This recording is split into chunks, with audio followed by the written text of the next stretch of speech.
Hi, this is Tom Jacobs from tdjacobs.com and also healingsuicide.com. I'm an evolutionary astrologer and also a channel and a psychic medium and an energy worker. I wanted to call this video, can we talk about Jeffrey Epstein? Um, as you just heard me say, one of my websites is healingsuicide.com. And on that website, I explain how soul experiences its human lives. So, like how your soul experiences your life, how it understands what you're learning and how it processes things, but also how suicide affects it. But then, more importantly, how to deal with difficult emotions that may lead us into despair.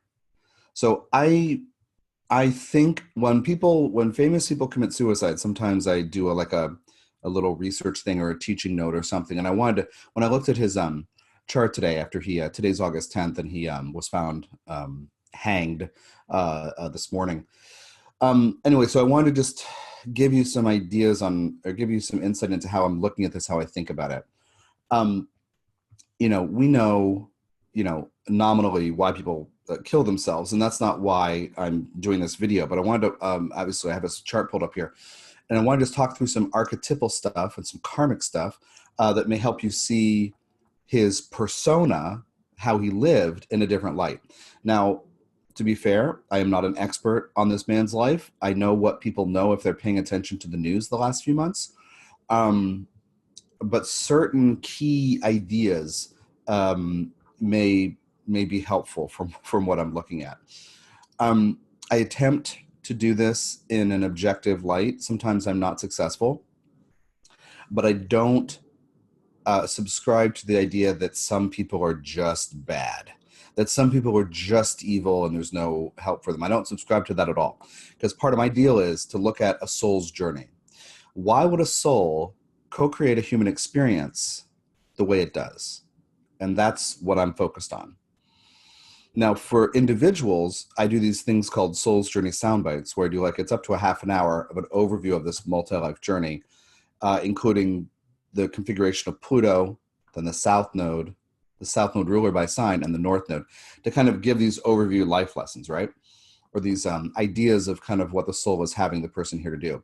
So in this context, I'm not going through the whole 4-step process in a formal way, but I am going to talk about a couple of the things. But again, if you're interested in your own story to hear how your bird's eye view is, I offer those readings. And also I have something called the Soul's Journey Soundbite Database, which collects several hundred. I think at this point it's almost 600. Maybe. Anyway, I've lost track. And I have another 150 more to add when I have time.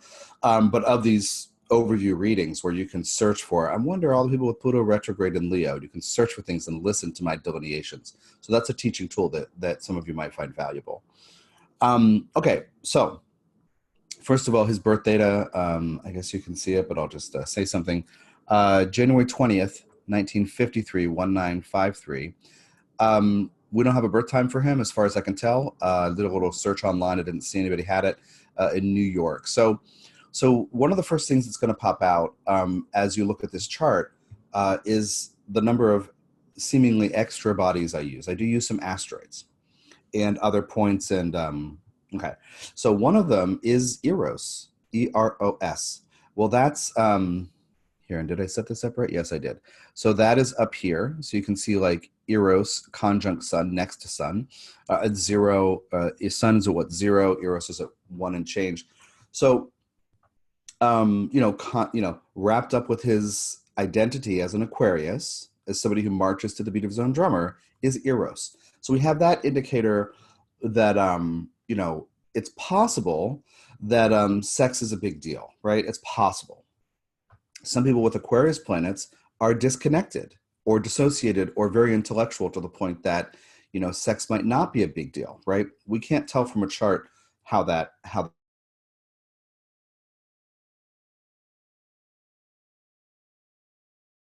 but Sun conjunct Eros, that may seem like a very obvious kind of thing for what he had gotten himself into. And if you don't know who he is, go look him up and go read about these scandals that have been happening recently, that have been coming to light for a long time. Anyway, you can go look that up. But if you know who he is, this video might help make some sense.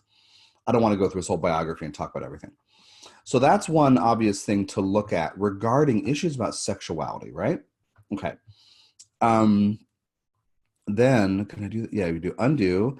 And then over here, well, there's Mars and Venus together in Pisces. Well, there's another kind of personality level thing where, Mars and Venus are the attraction relationship planets. And in Pisces, we can kind of sometimes lose our grip, sometimes lose a little control. So there's that in there, and that's valid. And if you're, hearing astrologers talk about that too, that's like an avenue to go down. But my perspective is a little unique, so I'm gonna do some other things for you. And one of them is, if you're familiar with my work, you may know that I focus sometimes on the true black moon Lilith. And in this chart, it shows up near the south node. It shows up as LIL with an O in parentheses, and that indicates osculating apogee, not oscillating, but osculating. And that's the true position. Most people use the mean position, and in software, it's probably a default setting for the mean position, which is this true position averaged out because it's easier for the brain to conceptualize. My book, Lilith Healing the Wild, on all the things that,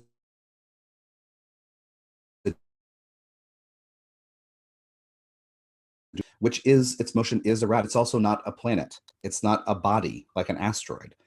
It's a function of, or calculation that results from the interaction of the moon's orbit around the Earth.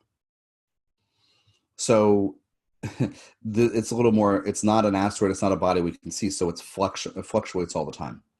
Anyway, I won't go into more of that here. But anyway, you might use Lilith, but you might by default have been taught to use the mean position, which is not showing up in this chart.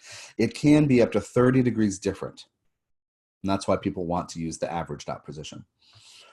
So the south node of the moon indicates conditioning environments in many lifetimes in my version of evolutionary astrology. So how are you trained to be a person in many, many lifetimes? What kinds of families are you born into? What kind of thread or thing in the air, do you get exposed to as this is what the world is like in many lifetimes? Well, South Node's in Leo. So, creativity, charisma, ego dominance, pride, these are all kinds of things that can come with a Leo South Node. Well, the true black moon Lilith in Leo conjunct that says, in many lifetimes, this guy's life and his family systems are saturated. That's a conjunction to the South Node kind of idea. Saturated in many lifetimes. Like it's everywhere, Lilith energy. Well, in our culture, Lilith energy is typically, it's a feminine energy, and I call it the wild. And it's not like, oh, losing, blowing off steam, dancing on tables, drinking too much wild. I mean, it can be. But really what I'm talking about is instinct that lives in one's root chakra. So we have a pre-verbal, pre-rational, yes, no response to things. And it can change quite often. It looks irrational, but it's pre-rational. It's this instinctive animalistic thing. So really strong in this guy in the soul's journey is that thing about instinct. So at times he's going to not know why he's doing certain things because he just wants, right? Sometimes like this root chakra, like we can't reason sometimes with our root chakra instinctive desire. So that's one little thing I want to add in here. But that's not the most important part of the story. The most important part of the story is, wait, let me take you along with me. Hold on, undo that. Is over here. Jupiter, Nessus is retro in Taurus, square the nodes. Wait, I want that to be better. Hold on one second. I want it to be more symmetrical. Okay, good. There, it's pretty symmetrical. Okay. So anytime something is square the nodal axis, square the nodes of the moon, right? And you see the south node down here at 12 Leo, north node up here at 12 Aquarius. So this is roughly a 90-degree angle, right? With Jupiter 11, Nessus at 14. The nodal axis says, right, this is the conditioning that I'm receiving in many lifetimes, the south node specifically. The conditioning I'm receiving in many lifetimes about what the world is like. I'm born into families who have this energy strongly. It's imprinting me. The north node is what we haven't done that much of, and so we need to learn to stretch into that. But here's the key. When something is square the nodes, I call it an unresolved issue. You'll hear other evolutionary astrologers say skipped step or missed step. I don't subscribe to that because they teach it in a way that seems like what the idea is that this gets in your way of your evolutionary growth. What I like to think of it is you have certain ideas about how to do this. But you might trip over your shoelaces, right? So you might get distracted. That I do subscribe to that a little bit. But the idea is like you might know 4 or 5 ways to live with this energy that's square the nose out of the, let's say, 9 or 10 things that would be good for someone to know. So you have part of the picture and you'll rely on those as habits, but that's not the whole story. So you might make choices that tend toward extremes because you don't know what you're doing. And you have examples in your family system of sometimes extremes or clueless behavior. And I'm not an expert on the guy or his family. I saw there was some biographical detail and stuff, but in Wikipedia, but I read it, but I didn't like study his whole life before I turned on the camera. But what I want to get at is, we're trying, with the squares to the nodes, we're trying to find a healthy middle ground. So we need to learn to make new choices so we don't repeat our old patterns. But again, the old patterns are familiar. They're comfortable. So we know 4 or 5 things out of the, let's say, 7, 8, 10, 12 things that would be good to know. So what we should do, and if you have squares to the nodes, this is why I'm explaining this way. What if I were counseling you or doing a soundbite reading for you, or any kind of consultation for you? If you had something square the nodes, I'd say, well, it's important that you look at what your assumptions are and then realize you have a great deal of habit associated with those assumptions and preferences. But it's important for you to make new choices that are based in reason and logic and sanity in the moment. What I'm saying is, with squares to the nodes, we have certain knee-jerk reactions. If we follow those, we keep ourselves in these ruts of being stuck in this certain way.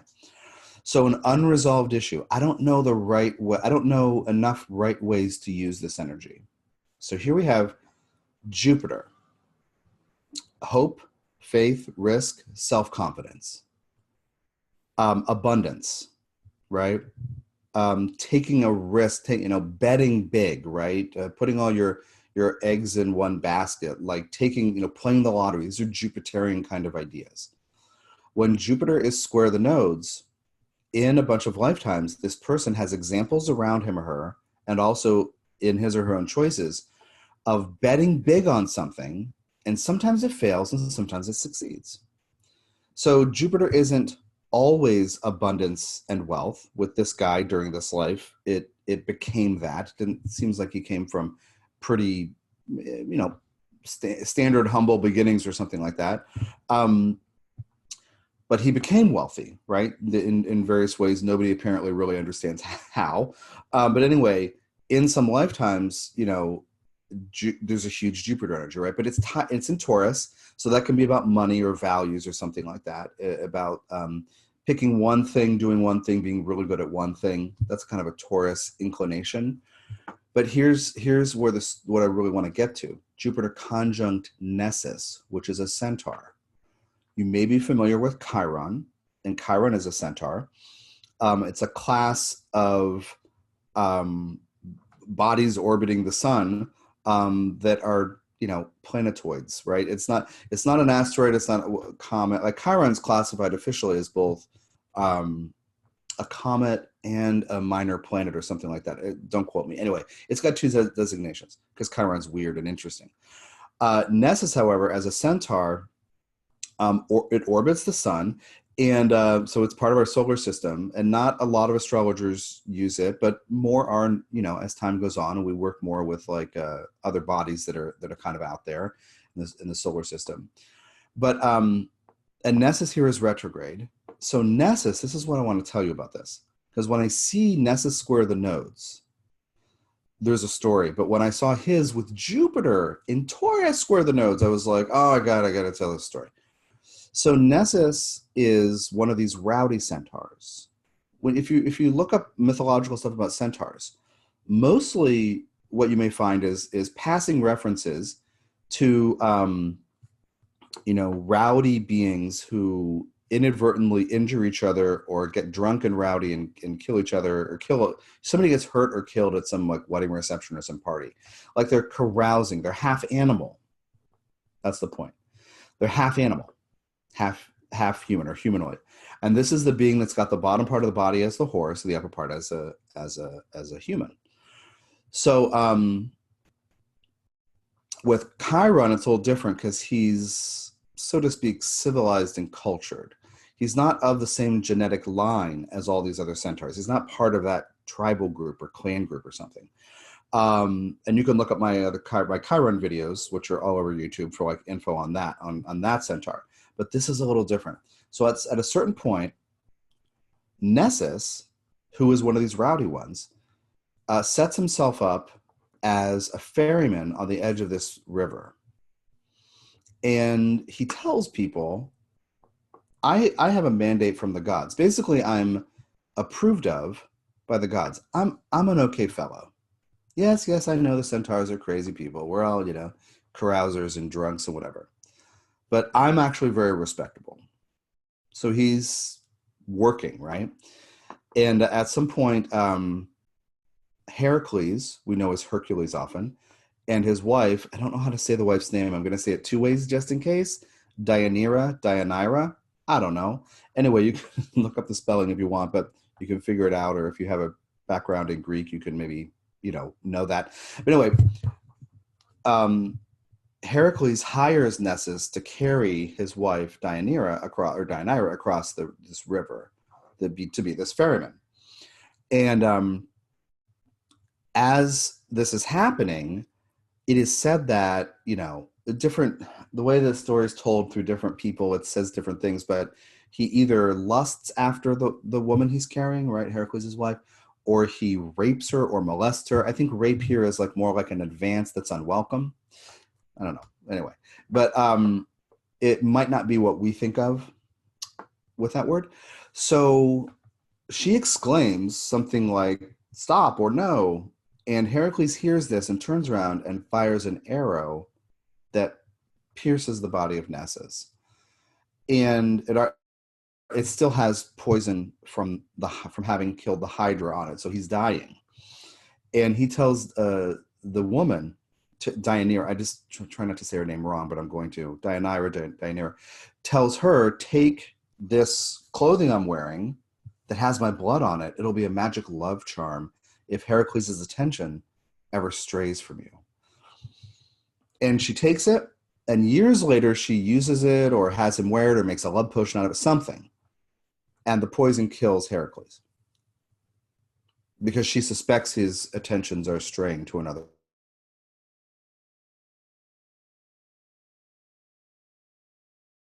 woman. The idea is she thinks it is. She thinks his attentions are going. So there are a bunch of themes in the story. Legacy, wanting to leave a legacy.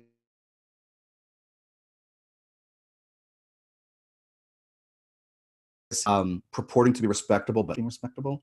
That's one of them actually for Epstein. What I want to talk about is the subtitle of my Nessus teaching, which is not published, but I've been working on this off and on for years. Living in Two Worlds. We live in society.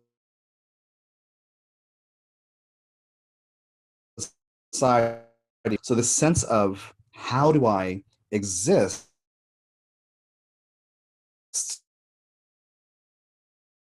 animal. Most people, their animal side. The reason I started doing Nessus research years ago, I don't know, it was like 7 or 10 years ago, was because I started looking up the birth charts of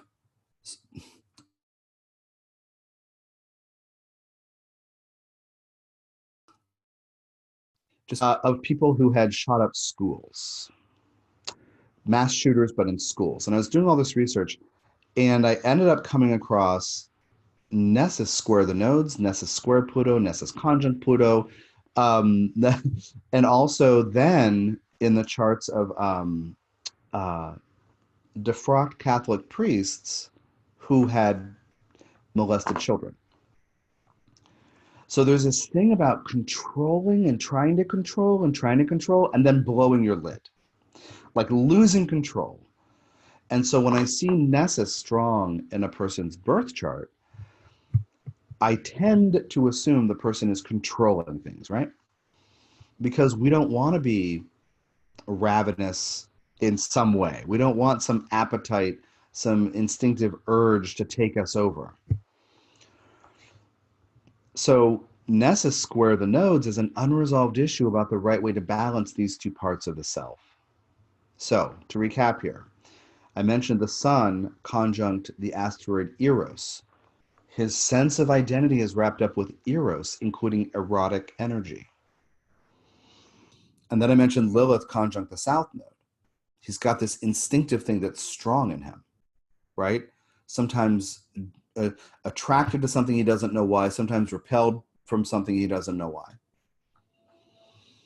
And then we have this Jupiter Nessus in Taurus, a sign of sensuality, square the nodes. The thing that I just realized months ago when I was hearing this story come up a couple months ago, one of the things that caught my ear and still stuck with me, and I was even telling my partner about it today, this whole like story before I looked at his chart, and it even stood out to me today. I was like, yeah, this thing stood out to me. Where part of the thing about this whole like ring that turns into kind of this sex trafficking ring, where he pays these young underage women to like massage him and then it turns sexual. One of the details that stood out to me was sometimes 2 or 3 times a day. He liked his massages, is kind of how it's portrayed. And then of course the sex that would be coerced or forced or pressed or pressured afterward. But this massage thing, like obsessed with massage, Jupiter and Taurus square the nodes, obsessed with it. And the physical thing about being turned on, right, and being touched, Jupiter and Taurus with Nessus square the nodes, losing control. So I just wanted to tell you this Nessus story a little bit and put into context some of these other things. I know I'm not doing this whole chart, but I just wanted to get that thing in your mind, a different way to look, or maybe some of you have a certain way of looking at Nessus, but in this way, I want to offer you this different idea of it, because when I see it square the nodes, a person has impulse control. And now, like I said, most people seem to suppress, and then blow their lids, but he obviously was not suppressing it. It sounds like he was organizing his entire life around it. And that's the idea of like a square to the nodes being an unresolved issue. What is the right place of this? As I said earlier, we can go to extremes or edge toward one extreme in some life and then maybe try to explore the other extreme because we think it's excessive, especially Jupiter excess, right? But we're trying to find a middle ground, so we need to evaluate our assumptions. So anyway, this kind of like ravenous, I want 2 or 3 massages a day and to organize this whole, racket, right? This whole thing with this unbelievably destructive, damaging thing, right? There's an unresolved issue about the role of pleasure, Jupiter and Taurus. Unresolved issue about the role of pleasure in the life, and also this thing about Nessus too. So anyway, I just wanted to give you that little bit of food for thought, perhaps, if it's helpful or useful. I know it's not helpful. You can see what I'm up to tdjacobs.com and also read about soul and how it relates to its human lives, and also how to deal with difficult emotions that may have us go to despair and wonder if suicide's a good option, which it isn't. By the way, I'll just say this about suicide. I was going to do a brief post. Okay, here we go. I was just going to do a brief post instead of looking up his chart and doing this. And I was going to say, did Jeffrey Epstein, by killing himself, did he get off easy, right? Did he escape this terrible situation he created? And the answer is no.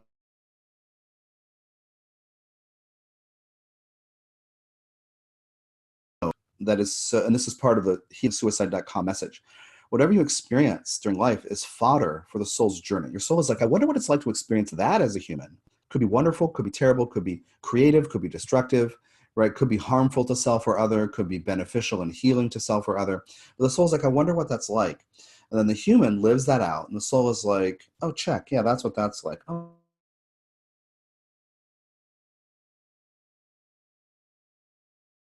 suffering. Oh, that's joy. Okay.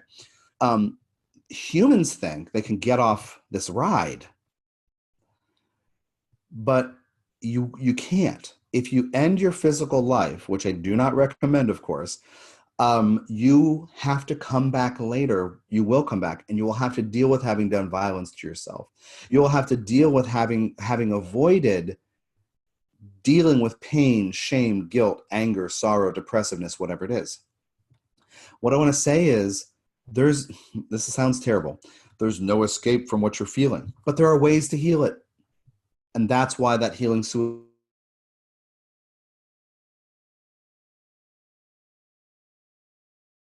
everything can be healed, but we are literature. We don't know how to deal with emotions. We believe there's certain emotions that can't be healed and shouldn't be talked about and shouldn't be looked at. And we certainly shouldn't, so to speak, indulge in them. We're afraid of getting lost in our own shadows and having what seem like, unhappy people within us or monsters come out and take over.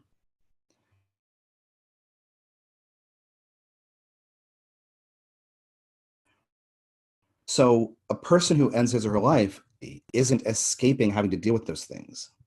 That person is ending that life chapter, but those issues remain. And I'll tell you that one of the things healingsuicide.com goes into is what happens from what I've learned being a medium and a channel, working with a bunch of spirits of dead people, and also ascended master and archangel energy who helped explain some of this stuff. When a person passes away for any reason, that person, that spirit, that consciousness has the opportunity to go through what I think of as a kind of school. I call it orientation. Before you can cross into the light or move into that next phase and really leave the 3D plane where we as humans live, you get shown the important the reasons for these choices you made and these dynamics and how you affected people and what the soul's contracts are about and why would you make that choice at some age? Well, here's what your soul intended and here's what it learned when you made that choice. There's this whole education, earth wrap up, so to speak, right? But it's orientation toward the next phase, because it's important that you learn, the spirit, the consciousness, the departed spirit learns the purpose of why choices were made and why things happened to that being as a person, in order to learn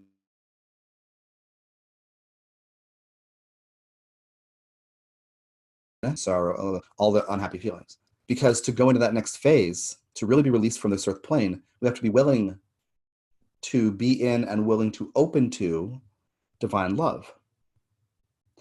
So a person's judgment about somebody else or a person's judgment about self, like I've worked with the spirits. I don't want to go through all these stories. I want to do a series of videos on mediumship and explain all this, everything that I know about it to you. But I'll just say this for right now: like the spirits of people who, when they were living, were addicted to narcotics and then died. So those spirits are like a little out of whack because they're not resolved; they haven't released yet, and so.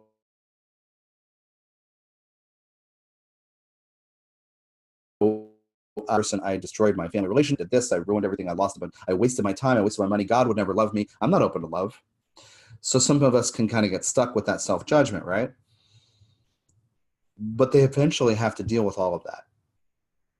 So in a part of a person who thinks, this is too hard, I don't want to have to feel this anymore, I should just kill myself. No, you shouldn't, because you're going to have to deal with it. So why not learn how to deal with things? Why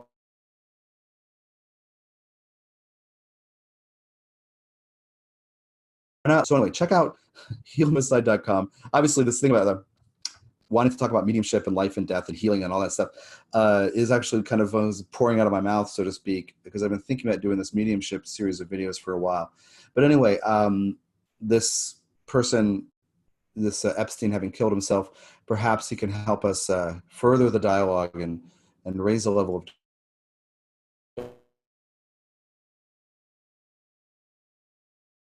of tdjacobs.com if you're interested in counseling or help or anything like that. I do all that work through tdjacobs.com. All right, take care.